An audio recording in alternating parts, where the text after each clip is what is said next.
Another Simple Favor premiered at South by Southwest this last weekend, and we have seen so much red carpet footage and premiere footage and panel footage from the one and only Blake Lively and, of course, Anna Kendrick and Paul Feig. That's Paul Feig with the hat. Who can forget?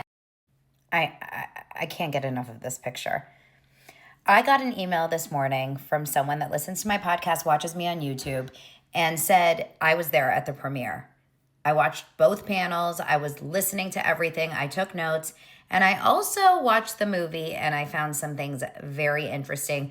I'm going to tell you guys what she emailed me about what happens in this movie. Of course, this is alleged because I didn't watch the movie myself, but this is all very, very interesting.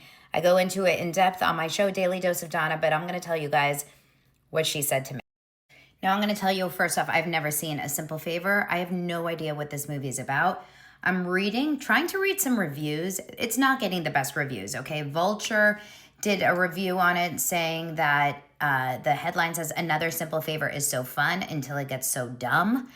The Vulture review is basically saying that it was really cute, the first one. The second one is, they're saying The Glee of A Simple Favor, which was directed by Paul Feig, is just that it was a lot stranger than it needed to be, electrified by undercurrents that turned what was basically a Gone Girl knockoff thriller into something far less predictable. That's the first one.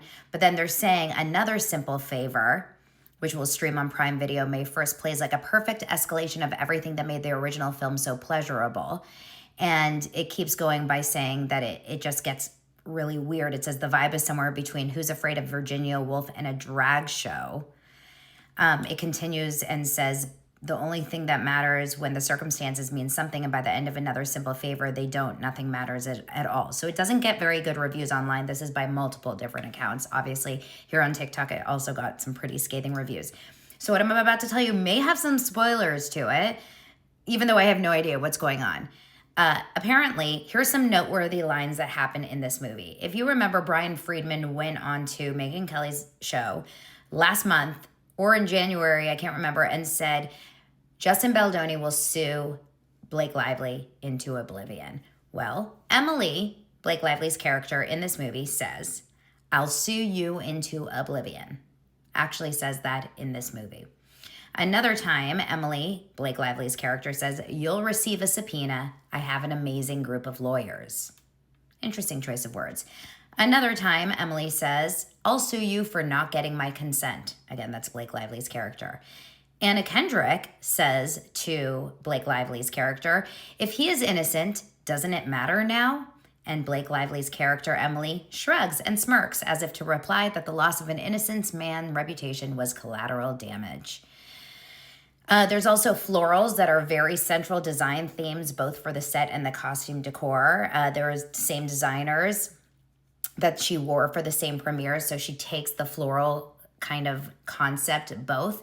And this is truly the most strange part of this review. And I am so shocked by this. And I guess this is some weird twist. So this is alleged, and sorry if I'm giving this away.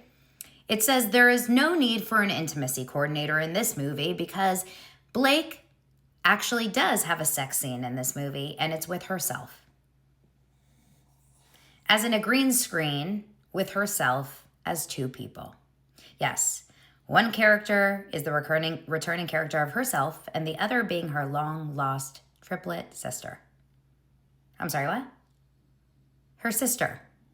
It says in the cast Q&A after the premiere, she laughs about Paul Feig approaching her after saying yes to the film. Remember, she doesn't like a change in scripted sex scenes, per her complaint, versus Baldoni. And Paul pitches this crazy idea. She states it was uncomfortable to watch alongside everyone at the theater. If Blake finds his change of pre-written sex scenes acceptable, this is what my source says, with the storyline of an incestuous interaction, why was Justin Baldoni's suggestion that a man and a woman reaching a sexual climax in unison on their wedding night an outrageous request? Really good question. And then on the same lines, this person that emailed me asked this.